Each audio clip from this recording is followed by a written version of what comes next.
Hello there. Welcome back to Dis-Cember. I don't know what that was. I'm Scotty. You're not. Today we're talking about Hatching Pete. Disney Channel version of the movie from, I don't know, 2009, I think. I don't remember. It was the 2000s. Let's see.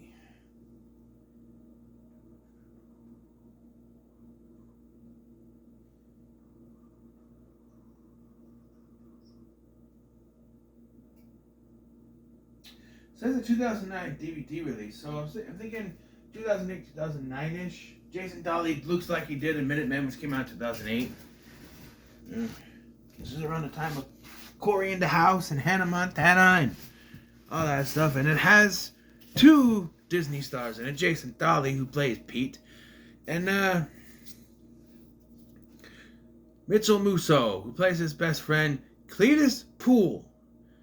Yeah, they basically just call him Poole for most of the movie. So they realize that name is kind of stupid, but you know, Cletus. I feel like I'm watching a Dukes of Hazzard over here. Yeah. We also have Tiffany Thornton, who would go on to be on Sunny with a Chance. I think later that year, 2009, I think is when that show started. Sunny with a Chance and its spin-off, so random. And I don't know the actress who plays Angela. I've seen her in other things. I think she was the love interest in 17 again. I think. She was his son's love interest. I think.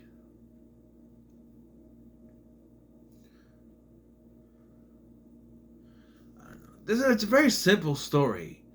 You know, when I was growing up with the Disney Channel original movies, there were weird ones. You know, oh, you find out you're from a family of witches and who live in another dimension separate to ours, Halloween Town. Oh, you're actually a mermaid the 13th year. Your house is automated, like futuristic with an AI helper, smart house. Oh, you're from a family of superheroes? Up and away. Your stepsister's an alien. Stepsister from Planet Weird. All the weird ones. There was regular ones too, like Brink, Motocrossed, Hounded, even Genius to a point. Were all very normal like movies. Despite the fact that the poster for Genius made you think he was going to be split into two. And I'm not the only one who thought that. I've seen other people's reviews, and they thought the same thing, but it has nothing to do with it. Friggin' Will Friedle and Sabrina Bryan of the Disney Rewind, the Magical Rewind podcast thought that's what it was, but no, it's just he puts on sunglasses like Superman. Yeah. And he's Chaz. And he puts on regular glasses, and he's Charlie Boyle. But yeah, it's a very normal premise. Very simple. His best friend is the mascot, but he's allergic to the suit. So Pete takes over being the chicken, and he becomes very popular.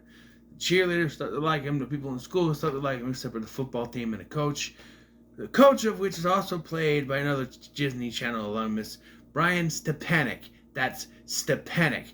It's so annoying. It's so annoying when you know how something is pronounced and they say it wrong. Like, I've seen videos people call him Brian Stepanek. It's Stepanek. He even says it in interviews. I'm Brian Stepanek. You know, interviews like little short things. Hi, I'm Brian Stepanek. It's Stepanek. Or Arwen from Sweet Life of Zack and Cody. He's the other Disney Channel person. So, yeah, he becomes very popular. Although the problem is they think it's Poole. They think it's his best friend, Poole. Cletus, whatever you want to call him. They think it's him. So he's the one that gets popular, and Pete doesn't. I think they take it too far at the beginning where the teacher just doesn't know who he is. He comes up acting all normal. Hey, have you seen Carrie or Cammy or whatever her name is, Poole's sister? Oh, are you new here? No, I'm in your science class. Oh, well, what's your name? Pete, whatever his last name is. Pete Ivy. Well, even when it's revealed that who he is, a lot of people are like, who's that? It's just a little too much. We get it. He's not popular. I wasn't popular. But people at my school know who I am. I've had people who I went to school with who were just people I walked by in a hallway. Walk by me and go, hey, hi, what's up? You know, I just we went to this place, restaurant, we were outside, and someone my stepdad works with is actually someone I went to school with. And it's just someone I knew from a picture in a yearbook or walked by, maybe he was in a class with. Didn't talk to, weren't friends, nothing, but they knew me. So if you're going to a high school, they're gonna know you. There's even a point where they're looking at the yearbook and they say his name. They're like, "Oh, it can't be Pete Ivy. Pete Ivy's not cool enough." But shouldn't the joke be who? Who's Pete Ivy? Who? It's really weird when they have the joke at the beginning that no one knows who he is, and then at the end, but clearly someone knows who he is.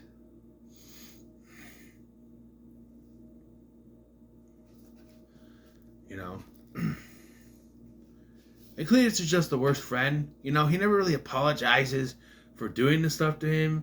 He apologizes for the little things, but like not the ultimate thing of I'm sorry I put you through this. The whole thing with this is that he doesn't want to tell his dad, single parent in a Disney movie by the way, his dad that he's allergic to the suit and doesn't want to be the mascot anymore because it's a family tradition. First of all, that's kind of a stupid family tradition. I get everyone has traditions, whatever, but like for saying, "Oh, I gotta be the mascot because my dad was," I'd be like, "Dad, that's cool and all, but no." I don't know. Then again, you're under the suit. No one knows who you are. Well, they kind of do, unless you're Pete. You know. It's also very weird because they start out with Pete is crushing on Poole's sister, and that's where the deal comes from. Hey, you wear the suit, I'll put in a good word with my sister, which he doesn't. And then he just meets this new girl, Angela, and ends up going for her. Even at one point, saving Angela instead of the girl that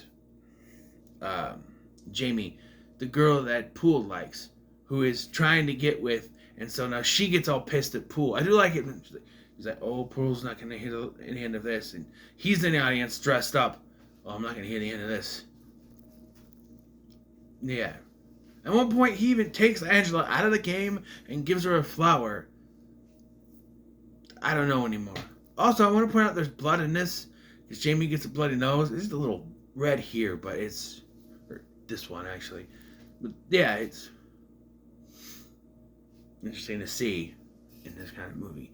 But it goes the way that you think it's going to go. The liar revealed story. But it's done in a way where it's not like... The liar is revealed, and then everything goes wrong, and he decides not to wear it. No. And then he puts the suit back on at the end. It goes sort of that way, but the liar revealed thing doesn't happen. It does sort of. Cletus is revealed because it's some weird thing. They're at a parade. They're at a parade, and Poole is there dressed like a cowboy with a big mustache and a hat. And during the middle of this whole performance with the chicken dancing, Angela runs out and just grabs Poole for no reason to bring him onto the float, and it ends up knocking the mustache off and the hat off. Well, the mustache starts to peel off and the hat falls off. And they see it's him, and then Pete in the suit runs off with the sheriff's car. Yeah. So it's half the liar revealed story. And they try to get Poole to tell them who it is. And he's like, "No, I won't do it. I won't do it." He's like, "I didn't tell anyone who you were." Even though, and I think maybe it adds to the fact that nobody knows who he is. Like, if you were able to put two and two together, like, Poole's best friend is Pete. Whenever the chicken shows up, Pete's not around. Put two and two together here. You know what I mean? But, like, I also want to point out that Poole is kind of a piece of shit because he starts to get popular from this, and then he's like, oh, you're gonna keep doing this, and I'm gonna keep getting popular, and Pete really just says okay, because he says he's gonna help him with his sister, which, eventually that goes away, but yeah, and he gets popular for it. Even at one point, when Angela thinks that it was Poole that saved her, he tries to kiss Angela, who's not even the girl he's going after. And Pete has to pull him back. And I did like the joke where he goes to kiss the girl standing next to him, and he's like, oh, I'm sorry, I thought it was in the moment. It was kind of funny. But yeah, eventually, Pete, comes to the conclusion he has to do this. They're like, oh, we're going to drop all the charges, you won't get in trouble, all that stuff. But there's still, he has an interview. So, he has a conversation with Angela, where Angela says, I don't even know if I want to know who it is, because once the costume's off, once we know who it is, the magic is gone.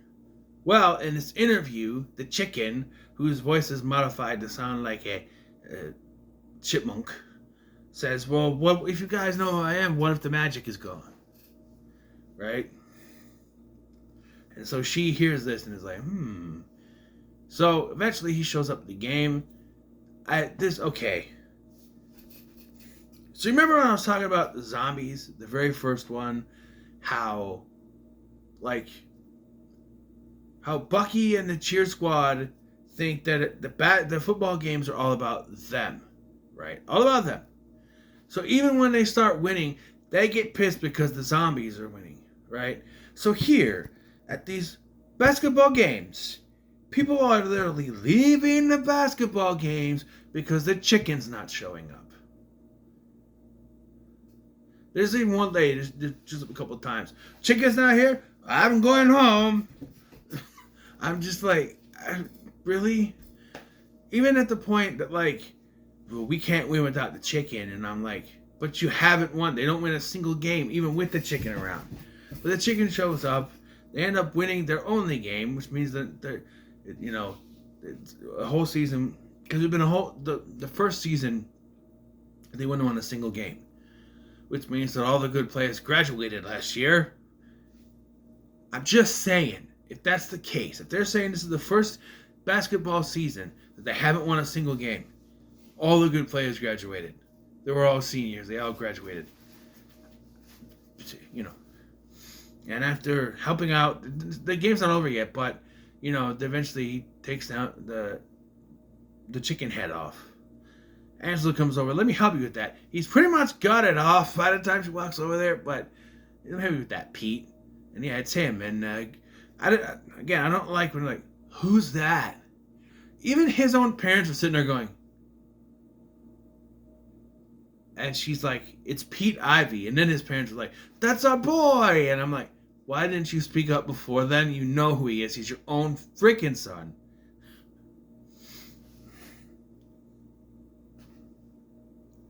By the way, the dad in this, his dad is played by one half of the brothers from Brothers Keeper. You don't know what that is. Back in 1998, see, TGIF was my jam back in the day. So I know some of the shows that were only on for one season, like Two of a Kind with the Olsen twins, or You Wish, or Teen Angel, or in this case, Brothers Keeper, which starred William Ragsdale and this guy, whose character's name was Bobby. I don't know the actor's name, but if you see him, he was, what else was he in? He's on an episode of Two Guys Are Going to a Pizza Place. He was Ted, Sharon's date in one episode. You see him, you're like, oh, I've seen that guy before. He's one of those actors where he's around, he has these roles, but he doesn't really do much. Brothers Keeper was an underrated sitcom within the TGIF lineup that I really liked. I would watch all of the TGIF, and I really liked some of those ones that would just pop up and would be disappointed they didn't come back next season. I was like, where's Teen Angel? Where's You Wish? Not really much You Wish. And then that popped up, and Two of a Kind. And they were both gone by the end of the season. Yeah. Well, Two of a Kind's problem is too little, too late, bringing in David Lasher. You know, but he ended up on Sabrina anyway, so it doesn't really matter. But